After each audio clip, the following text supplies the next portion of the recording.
Providers who wish to use the DocSync dashboard rather than a mobile device may manage their patients from the DocSync dashboard by logging in using their same username and password, and they'll land on the DocSync dashboard. The first thing that we recommend a provider do is to change their set home to log in and land directly on their patient list. So they do that by going to their profile, select Set Home, and then select My Patients. And that way, when they log into DocSync dashboard, they'll land on their patient list. So just a bit of navigation on their patient list. They can change their display to see increments of 50 patients at a time, 100 patients at a time, or all patients on their list. They can add a patient from the dashboard by selecting Add a Patient and creating a patient. Minimal information is required, just last name, first name, and date of birth. They should select the location. If they wish to put in the room number or anything else, they may do that. And then they go ahead into the charge capture screen, just as they would on the mobile device. They can select their patients, all or individual, and they can print a patient list if they'd like by printing selected.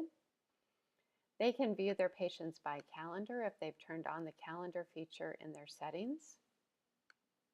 And that just shows them how many charges they've put through on a particular day. They can reset their date filter. They can bulk assign or bulk bill. And a bulk assign is if they're going off call, and they would like to send all of their patients to another provider. They can certainly do so from that tab here. And bulk billing is using for providers who might be seeing a group of patients in a setting where all the diagnosis code and the procedure code would be the same for a selected date of service and service rendered, that they could select all their patients, select bulk bill, select the diagnosis code and the procedure code, and submit all of them at the same time. On the patient list, we can sort this list by patient ID, by patient last name, first name, and then the locations are listed here, and we can sort those by location as well.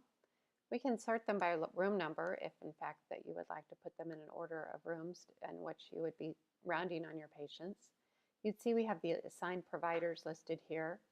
We can also sort by admit dates. This will show us whether we've submitted a bill today, whether we've submitted charges on this patient today.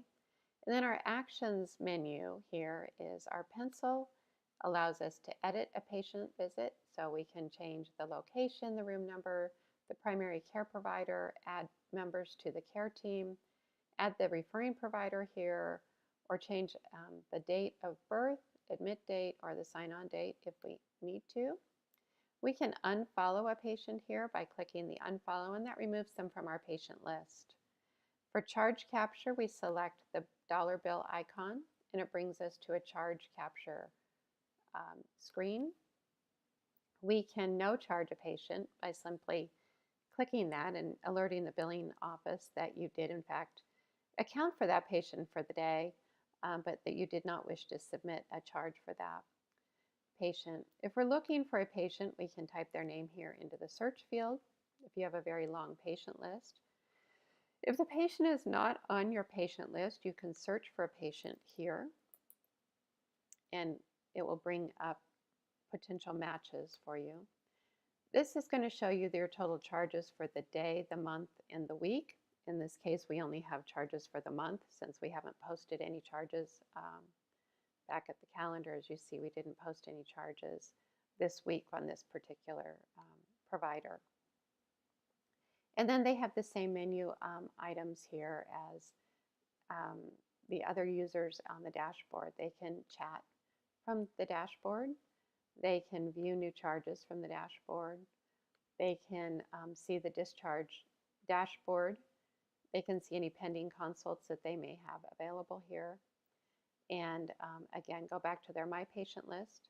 They can view the census, which would be all the patients that are assigned to a particular group. And they can view any groups that they might be members of under the groups, or they may create a new group if they would like to do that. So those are the main navigation tools. You also have some quick access links over here. We can add a patient quickly from here.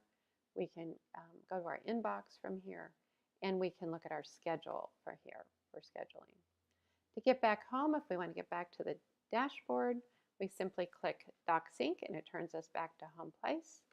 But most providers we set up to land on their patient list so that they're saving time and energy by landing where they need to post their charges.